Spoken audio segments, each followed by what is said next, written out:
Hello, everybody. Welcome to the podcast. We're looking at The Trial of the Incredible Hulk from 1989. Oh, I thought it was the trail of the Incredible Hulk. Like they were chasing The him Trail? down. No, it wasn't it? No, it's The Trial. Okay. Very misleading title in some ways, but probably pretty common for 1989 to get people hooked in, too. Well, not just the title. They, in the promotional material, they really went all to town on the courtroom drama. It's on the VHS cover, I think. It's all over the previews and promotional. We could talk about the scene in a little bit, but it is probably the best scene in the movie. It's up there. One of the 3 appearances of the Hulk. Is that true? That sounds about right. Yeah. It would be 3 or 4, but yeah. You could definitely tell with this one that it was supposed to be the backdoor pilot for a Daredevil show. And yet, I feel like the stories of Banner and Murdoch mesh together a little bit more naturally to the narrative of this movie than Thor and Donald Blake and Banner. That felt like 2 movies in one at times. No, I agree with that. Yeah, I like this movie. It's not necessarily a great Hulk story, but it's a very good Daredevil story, in my opinion. And I think the ending, which we'll get to a little bit, is a little underwhelming, but it makes a lot of sense if you're planning on making this a backdoor pilot. I think it's a better Banner story than it is a Hulk story. Yeah, no, I agree with that. It didn't get great reviews. It had very good rating, by the way. And I'm not really sure why it didn't lead to a Daredevil show, because I think most people like Daredevil and the Wilson Fisk character. So I'm not really sure what happened there. Well, the costume's not great. Well, 47% Rotten Tomatoes score of over 1,000 audience reviews. So very split a number, so to speak. So I know it kind of got retconned into continuity, but the black Daredevil suit really doesn't bother me. Well, that's not the issue. There's no horns. There's no eye holes that make it look like he's not blind. Well, I mean, he's got a mask.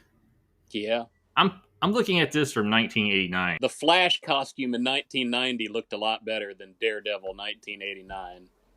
Well, my gut says Lou Ferrigno took up most of the budget in these movies. Well, okay, fine. I don't know. It didn't bother me. I look at this as like rookie Daredevil. He has a lot for a year or two. He has a lot of bat gadgets. He does. Well, he comes for money, obviously. They work into his costume. That's nice when he pulls them out. He reminds me, in this movie, it kind of reminds me of Spider-Man with the sweatshirt spray paint kind of stuff. Well, okay.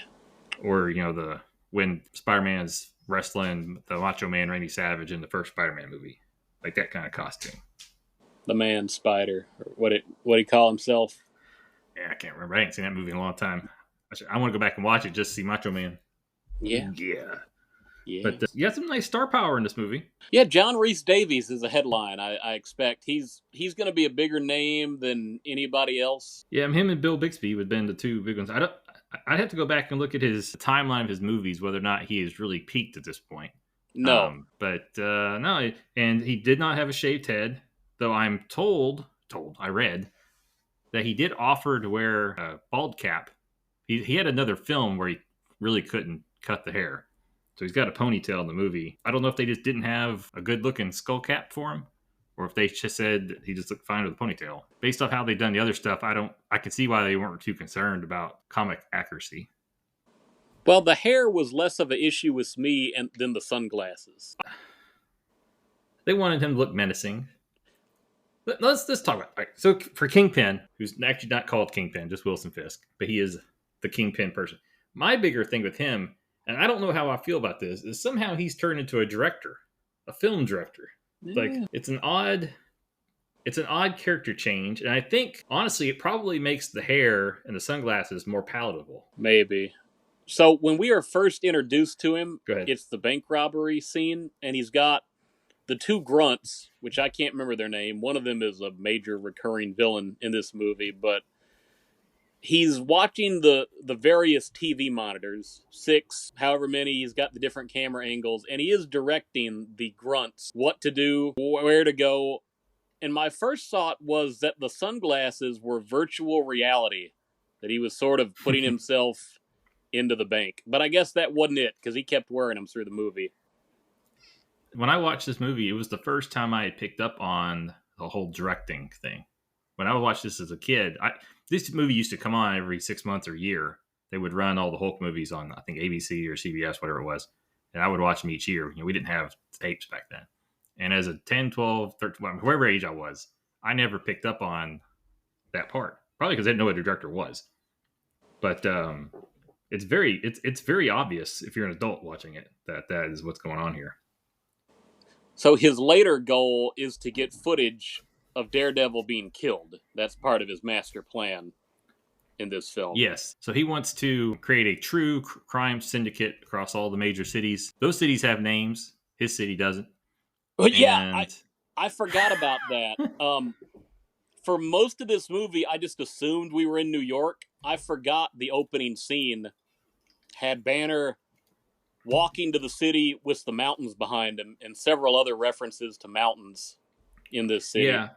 So I think what happened was the movie was filmed in Vancouver, Canada. Oh. And I think they recognized that they really couldn't pull that off as New York City by name. It just didn't look the part. No. But they didn't want to necessarily pull Daredevil out of Hell's Kitchen explicitly. Mm. So I think they're just trying to be ambiguous. It is ironic that they're filming in Vancouver. He's trying to make an American syndicate. But anyways, he's getting all the major crime lords coming in, and he wants to propose that he is the man to direct the job, to be the head of the tentacles. And his resume will be the film of Daredevil dying, who's the problem in his own backyard, so to speak. Yeah. So in an ironic way, one of the major criticisms of the modern Marvel movies is that the villain's never strong enough. Yeah. The villain's never good enough. I think in a TV setting, like a TV show, if this had become an actual Daredevil show, Wilson Fisk would have actually been a really good villain. Oh, he's sure. Pretty decent in this one. The plan's not bad. Like, it's not like the stakes seem appropriate for what's going on. Yeah. Daredevil is hardly a mythological god of thunder. He's a friendly neighborhood lawyer who's trying to make his world a better place one way or the other. And I guess this is a subplot I wasn't quite sure on, but Fisk controls at least some aspect of every part of the city. The medical complex, the police, probably the media, but he's got somebody that he can put into every scenario.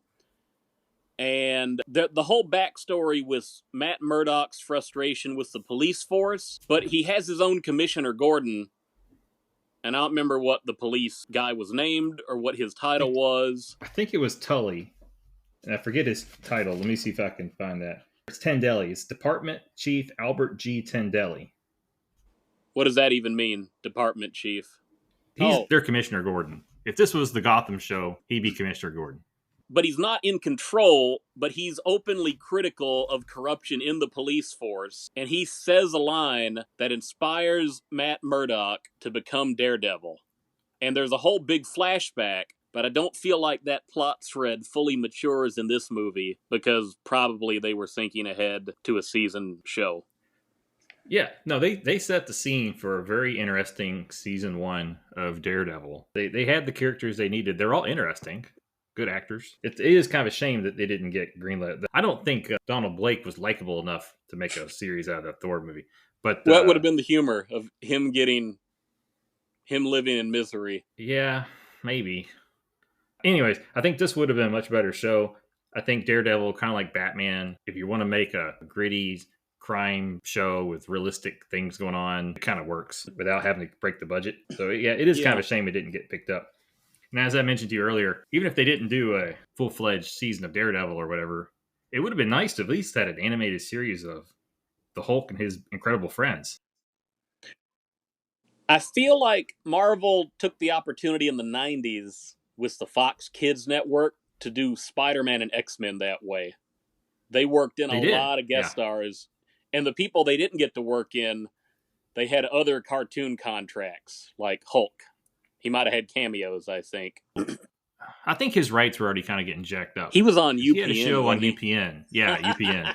The death sentence right there. I'm not really sure if that's because UPN or I'm not sure who owned them at the time, had the rights to it, or if they just picked up the show It wasn't a great show. It wasn't horrible, but it wasn't Was a great show. UPN owned by Universal? Is that the connection? Are It they seems like it should be, but Huh. that particular station, I think, changed names and ownership about 20 times, I feel like. I don't even know what it is today. It turned into the WB network, is what I was thinking. Or at least it was merged into WB, which is now CW, unless they've changed it again. Yeah, we could do a whole episode on just the rights of Marvel's characters throughout the years. Yeah. I'm assuming that's why we get these two newbies working with Matt Murdoch instead of Froggy and Foggy or whatever his name is, and the girl. So the lady, we've seen her before in a movie that came out this same year, 89. The Punisher. It's a small world. I call her Kirsten Dunst's mother. She looks like Kirsten Dunst. What's her name? Nancy Everhard, and she played Krista in this movie. And so I didn't even think about that. Not only could you have the Hulk and his incredible friends, but you could have had the Punisher in there. All in the same city. He's in the same Marvel universe. Yeah. Man, that would have been a nice TV movie, by the way. That'd have been a lot. Dolph Lundgren. Oh, man. That'd been awesome. Oh, what could have been. It's a shame Bill Bixby was taken from us so soon. How many Marvel characters are in this movie, other than Hulk and Daredevil? Kingpin. Kingpin. I think that's it. Like I said, I think the rights issues may have been the reason why they changed Daredevil's lackeys in his office. They play the same characters. I looked up something online. One of the street punks in this movie is a Marvel character. Maybe the guy. First two? No, one of the guys Daredevil beats around, and then maybe the police deputy captain arrests him later. Okay. I'm not a Daredevil expert. I'm not either. I think his name is Tully or something. Or did we already say a Tully? Well, I heard his name is Tully when I was listening to it, but I think it was Tendelli. Edgar's not a Marvel character. He's the Kingpin's right-hand man, even though he's a little bit frustrated with his performance. But Edgar says that William Fisk always forgives him, and he has a little bit of a change of heart in this movie. I kept wanting to call him Alistair Smythe from the Spider-Man show, the cartoon. Yeah. But that's not him. That's somebody different. He did look the part. He did. He could have played him. But yeah. I go back. It's a shame we lost Bill Bixby. I could 100% have seen Marvel implementing Bill Bixby into those animated shows in the 90s as a voice of the Hulk. Yeah. Honestly, I thought about this the other day. If they ever make a Maestro movie, get permission from his family to use his face. He even got the beard. So the beard. Let me talk about the beard. I'm not criticizing Bixby for wearing the beard. It looks fine. But when he turns into the Hulk on 2 occasions in this movie, the Hulk does not have a beard. Why would the Hulk not have a beard? Well, why would the Hulk have a beard? Because Banner had a beard. But this is 1989. My gut says, and I don't know this to be true, but I could probably look it up pretty reasonably. First off, I don't disagree with you. That Scream's made for TV movie. Yeah. My gut says they probably tried to see what Lou looked like with a beard, and they probably didn't like it. It would not be near as iconic. But my gut says they wanted the iconic Hulk face. They could paste one on for the first transformation. Well, if you're going to do it for one, well, I guess he did shave during the movie. Yeah. But what I was going to say, though, was if I had to guess, there probably are some comics where you had David Banner or Bruce Banner with some scruff that didn't transfer over to the Hulk in the 70s and 80s. Mm. But no, it's a very odd thing. Even as a kid, I recognized how did he lose his beard and it come back? Man. But I like Bixby with the beard. I think it works as the sad Bixby. Sad David. There's a whole little subplot early in the movie when he's going around from place to place in odd jobs and he's trying to keep his temper in check. I feel like, I don't know, did somebody win a contest to be extras early in the movie? Because all that is just a reason to get him to the big city when they could have just opened in the big city. Because one of the big themes in this movie is that, David's a broken man, and Matt Murdoch inspires David to remember his gifts, and David remembers them just in time to help Murdoch remember his gifts after he got the crap kicked out of him by the Kingpin. And I think that opening scene and him leaving the sad lady I think it's just there to set that up. They want to establish that he's struggling. He's digging holes. I mean, he's a doctor. Yeah. He's over there digging ditches. About to hit a guy with a shovel. Yeah, nothing wrong with digging ditches. Nothing wrong with hitting certain guys with shovels. Yeah. But it's just not David Banner. And it was a short scene, so it didn't bother me. He's not working in a lab and on a gamma transponder or anything in this movie. He just wants to be left alone. No, I think what you were wishing that he had recognized in the last movie about his how the Hulk can be a gift, so to speak. I don't think he recognizes the Hulk as a gift in this movie, but I think that mentality of like he's a gifted individual. I think he kind of does in this movie what you're hoping to have happen in the last one. Yeah, maybe it's ironic that you get better Banner development in a movie that's more about Daredevil than you did in a movie called The Hulk Returns. Well, I think it works because in the opening of the last movie, and he may have been right, may have not been right. Who knows? He didn't get to try it, but he had taken this time for 2 years to develop this tool that not only would help humanity but would cure him. And then you got Donald Blake show up and screw the pooch, and then you. So then that sends him on a depression and a spiral after he has to leave the woman he loves too. Yeah. And now he's digging ditches with a beard in the mud. Some yahoos bullying him. Wouldn't get away with that today. And then, yeah, I mean, I think it works. All because of Donald Blake. That's what we got to remember. Yeah. Now, I don't know if all that was intentional, but looking back 20 years later, I think it works. Yeah.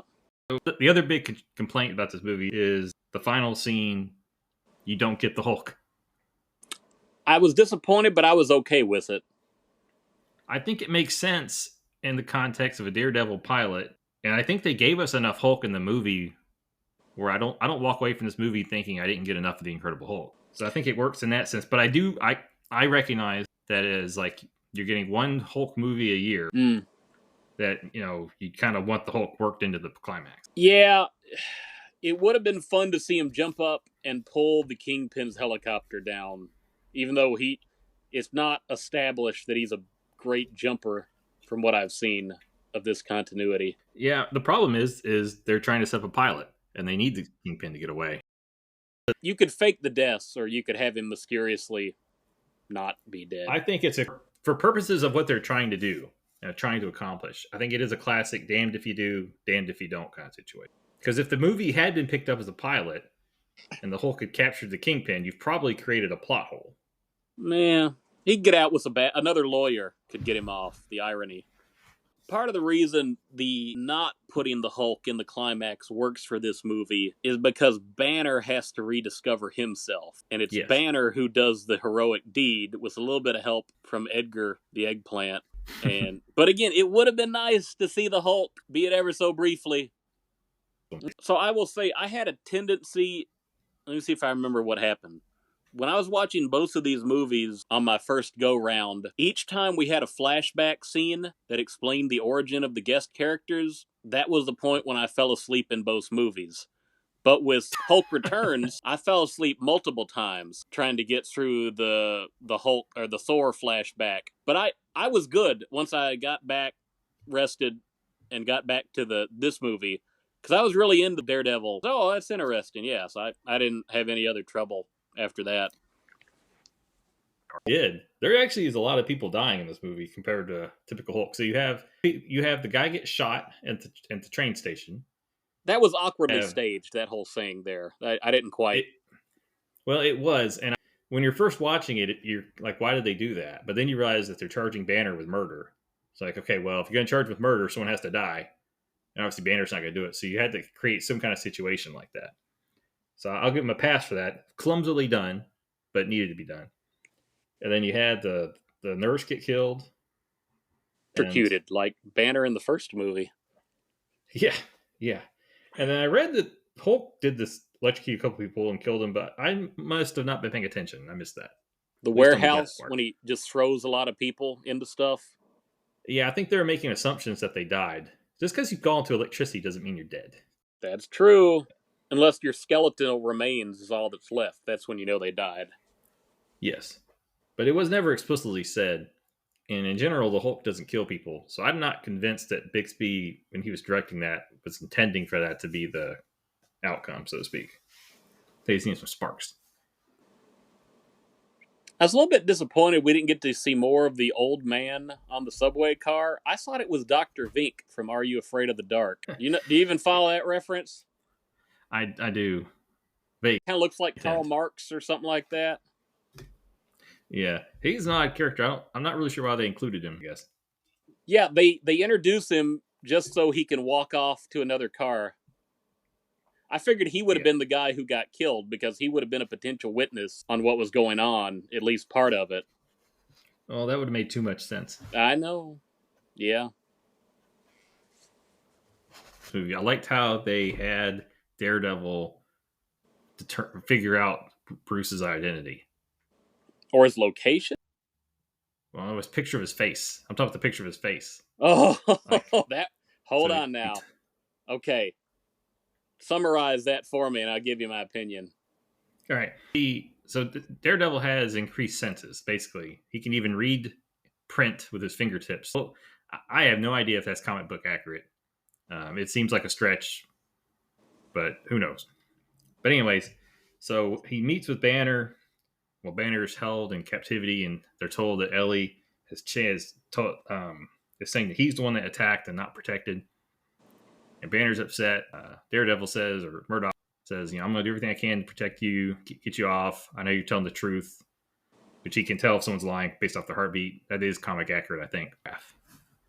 And he takes his hands and he feels his face, and I guess I guess he has some way of remembering what the outline of someone's face is. I don't know. Anyway, it seems plausible. If you got the other powers, you can do. So I want to point out, Go ahead. he asked Banner for permission to do that, and Banner didn't say anything. And he reached and grabbed his face anyway. Well, his Yeah. heartbeat said yes. Oh, His heartbeat said yes. was that hold up in court, Murdoch? Oh man, creepy. Anyways, later on, when Hulk rescues Daredevil from a beatdown from Fisk, I don't know why he does this, but Daredevil puts his hands up to take the picture of the Hulk, so to speak. Hulk doesn't grunt no, but then as he's taking his picture, he's transforming also because he's calming down. So I guess it didn't bother him too much.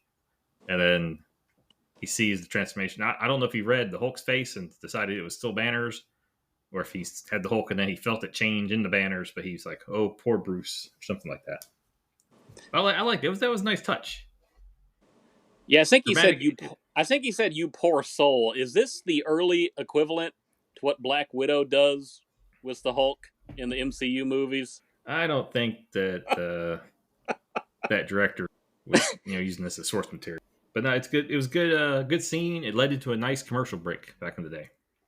Okay, yeah, I can see that. Is that the end of Act 1? Is that more or less halfway through the movie when that happens? Because it feels like that's the plot moment where both Murdoch and Banner have to relearn who they are after that point. Yeah, I mean, from the emotional arc, it's definitely halfway through. Banner is coming back around because then he gets to rehabilitate Daredevil, and then Daredevil's taken down a notch and has been humbled, and then the rest of the movie is flipped. The first half Daredevil's bringing up Banner, second half Banner brings up Daredevil. All right. In terms of runtime, I'm not sure. I feel like it's more like 2/3 of the way through, but I'm not sure. Yeah, it's only 90 minutes, so I forget the halfway point of this. 95. It's like an hour and a half basically. So we also have in this movie the first Stan Lee cameo. Did he ever show up in the TV show? No, but you know who did? Probably Jack Kirby. Jack Kirby. Yeah. I meant to go back and look this a few times, but yeah, he was in an episode, No Escape. He didn't get credit for it. Oh. I need to look at a picture of Jack Kirby before I go back and watch it because I can't recall. I ain't seen a picture of him in a long time. Well, he looked the same for most of his life. Did he have a speaking part or just crowd cameo? I don't think I've seen that episode. Or if I have, I wouldn't know the name of it. I wouldn't have known who Jack Kirby was at the time, probably either. Or let me back up. I would have known who he was, but I wouldn't have known what he looked like. Yeah. Stan Lee definitely had the PR going for Marvel. You got to give him all the credit, and he gave Jack credit, but Jack didn't really become quite the icon that Stan did as far as his physical persona, just his body of work. Jack probably should have been happy that he got any credit because Stan didn't give a lot of people credit. But, he couldn't ignore Jack Kirby. Yeah. No. Huh. What did you think of the dream sequence? the trial. This is the courtroom, right? So leading into this, he tells Murdoch that he can't stand trial. He wants to help him in any way he can, but he can't stand trial. And Yeah. Murdoch's like, why? It's like because without saying, he's like, I'm gonna freak out, turn on the Hulk. So then he has a dream, and kind of plays out that fear. It's a little odd to me that Murdoch is really, he speaks the trial like it's imminent. And I feel like with this kind of case, maybe they would allow the defense more time before they would actually hold the trial to get their witnesses in order. I know it's difficult because the only witness you have is confessing that Banner did it. That is a difficult thing. So then it's going to be his word versus her word. She's not kidnapped at this point, is she? No, she's in the hospital. She's playing along. This is before the... Daredevil has not fought the evil nurse at that point. No. Okay. And I think they only decide to kill her because Murdoch shows up. And it looks like she's changing her story. She's ready to change her story after that happens. Yeah. That's why she goes into protection. Yeah, protection in air quotes. Well, you know that Kingpin surely has somebody in the police force who probably helped to make that happen. That's the logical the guard was the one who took her. But, yeah. And also related to this dream sequence.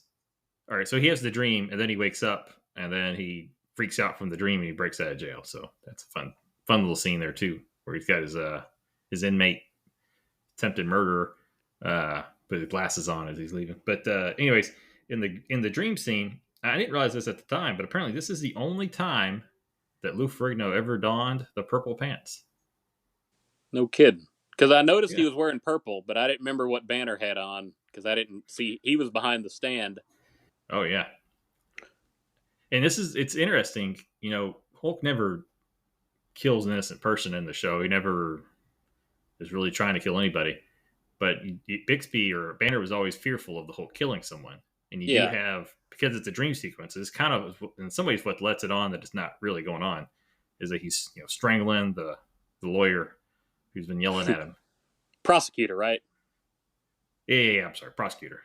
They got a lot of publicity shots out of that courtroom scene. If you go to eBay, there's all kinds of pictures of publicity shots from this movie. There's one I sent you that it's got Stan Lee and Bixby and the Hulk on the step higher. And then you got Daredevil holding 2 American flags. So everything in the jail is well done too. Just the staging, the way that is shot.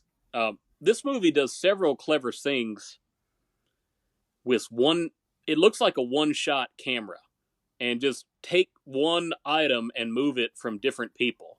And you have that when the thugs rob the bank, and you have it in the jail sequence where they're putting the murder weapon. They're just passing it down and using the janitor's mop bucket till eventually it reaches Banner's cell. And I don't remember if anything else is done that way, but very clever the way they filmed that.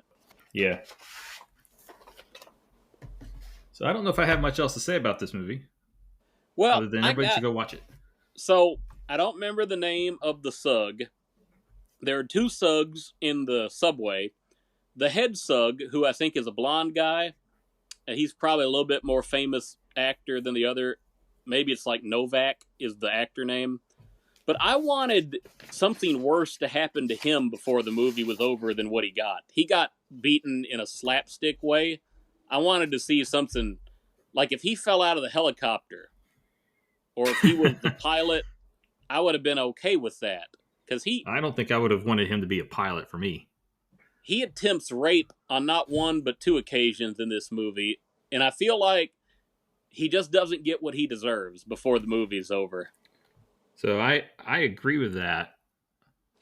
And the only pushback I have is that, again, they wanted this to be a pilot. And my gut says that those 2 goons would have been in the show. Really? Man, that... Well, I mean, it guys would make like sense. That, you don't want to be recurring characters in your show. I just... Well, from when the show starts, possibly, though. Okay. I don't know. I'm not saying I'm right. I'm just saying I could see that being why he didn't get more. Yeah. They do a good job establishing a cast for a future show. You got Edgar. Might even have Ellie. You know, you have the two office people from Murdoch. You have One of them Fisk. is a sergeant. Um, Yeah, retired military guy. okay, so not a He's pol- I very missed that. stereotypical retired military guy. So he's not a police sergeant. He's a military sergeant, but he's working in the law office. Yeah. That's why he's not tied to the corruption of the local police department, because he comes from military stock. Yeah. Well, so I guess that's 4 appearances by the Hulk, if you count the courtroom scene and the jailbreak. Oh, Yeah, so you have, let me see. So you have the subway, yeah. you have the dream, you have the breakout, and you have when he rescues Daredevil. So yeah, you got 4 scenes. Even though I was thinking for the jailbreak out, you just do the banner eyes and then you cut to the busted open cell. Maybe they didn't. Maybe I missed it. He wasn't there very long, but he did Hulk up, and you saw Okay. him break through the wall, or the aftermath of that, because the guy's putting his glass on. You see the transformation. I don't know if they show him full fledged running around too much. I think they actually do show him running. Did Yeah, he they show him running isolate away. from the other cellmate who was trying to kill him at that point? No, Oh, he never knew the other guy was trying to kill him. that's funny. Now I'm not sure why the guy didn't try again, but Yeah. he didn't look like he had the intestinal fortitude to do that more than once, though. William Or was Fisk looking. apparently is very forgiving. He just takes what he can get as Yeah. his henchman. So let's talk about Kingpin just briefly. I feel like Marvel was trying to push Kingpin pretty hard in the 1990s in their media adaptations. Whether he was a Daredevil villain or a Spider-Man villain, he got a lot of exposure, and I just don't feel like they do that with him anymore to the same extent. Well, I think I disagree. Um, so he was in the Daredevil show on Netflix, and they brought Okay. him back for the Netflix shows, or not for the Disney Plus shows. So they brought him back, same character. And he was in the Spider-Verse movie, the first one. He was a major villain there. Yes, I forgot about that. So I think anytime they have, he's not a villain you can introduce when you got a bunch of supernatural or superpowers going on. But for the heroes that have limited or no superpowers, he's a great villain. So anytime they're working with Daredevil or Punisher or just sometimes Spider Man, he wouldn't work in a Hulk movie without Daredevil, though. One thing I feel like they didn't get about Kingpin was that he really does try to be a family man, in my experiences with media of Kingpin, and he didn't have any of that in this Now movie. this is definitely a different, 100% different kind of Kingpin. Okay. Like I said, he's got no family. He's got hair. He's a director. I mean, if he wasn't, they could have named him anyone else and gotten him. It just felt like the whole bank robbery scene at the beginning was a little bit too petty for a guy of his influence in that city. But apparently, he got a lot of diamonds out of that. So I don't think we're going to be reviewing it. But this movie was followed up by the death of the Incredible Hulk. We'll do it eventually. Maybe not next Yeah, week. and then that movie ends up being the end of the Bixbyverse, so to speak. Yeah. As Bill Bixby Unintentional. got cancer not too long after, and they were not able to follow through with the resurrection of the Hulk and whatever that would have looked like. I think they were hoping for either another movie or renewing the TV series. They really were trying to get the TV series picked back up, and I think the ratings were good enough on the 3 movies. They probably, if they weren't convinced that they could do the spinoffs, I think they could have gotten away with bringing the show back. People never wanted it to disappear. It was always loved. So. Mm-hmm. Well, are we going to do the star rating or whatever we call these? Star ratings. So what do we do? Kingpin diamonds or something? File boxes to trip over. What do they call Daredevil's club? A Billy Club? How many Billy clubs is this movie going to get? Okay. Well, I'd give it at least 4 out of 5, and I'd give it a little bit more just to make sure it gets a higher rating than Captain America 2 Deaths Too Soon. So, being a TV movie with some minor quibbles, I might come close to 4.5, whatever's we're doing. 4. So you're gonna 4.5 Billy Clubs. 4 1/4 or 4.5, and take your pick on that. Yeah, I'm gonna go with 4. It's a really good movie, but there's obviously some things that it could have done. But it's got a lot of clever scenes, good shooting, good pacing. I don't understand why it's a 50% movie on Rotten Tomatoes. Like them darn critics. That's what it is. I guess if you're offended by the Kingpin, that would make sense. But most people like him. Yeah. They seem very upset about the black costume, which was later introduced in the comic, so it kind of fixed itself, so to speak. But I don't know. What are we gonna watch next week? Probably at Doctor Strange if you got one laying around. The last of the TV movies they were hoping to use to get a series started. So sounds good. I've never watched that movie. I've never read anything about that movie, so I'm going into that one as pretty much a blank slate, expecting it to be bad. But not sure if it will be. Yeah, I feel like Go ahead. Doctor Strange is one of those heroes Marvel always wanted to push on us before we really wanted it. And I guess they finally hit gold when they got Cumberbatch on board. No, he's the guy. You got to have the right actor. He looks the part in the same... He is the part in the same way that Robert Downey is Iron Man. And, so I'm looking... I think I'm looking forward to watching this made-for-TV one. All right.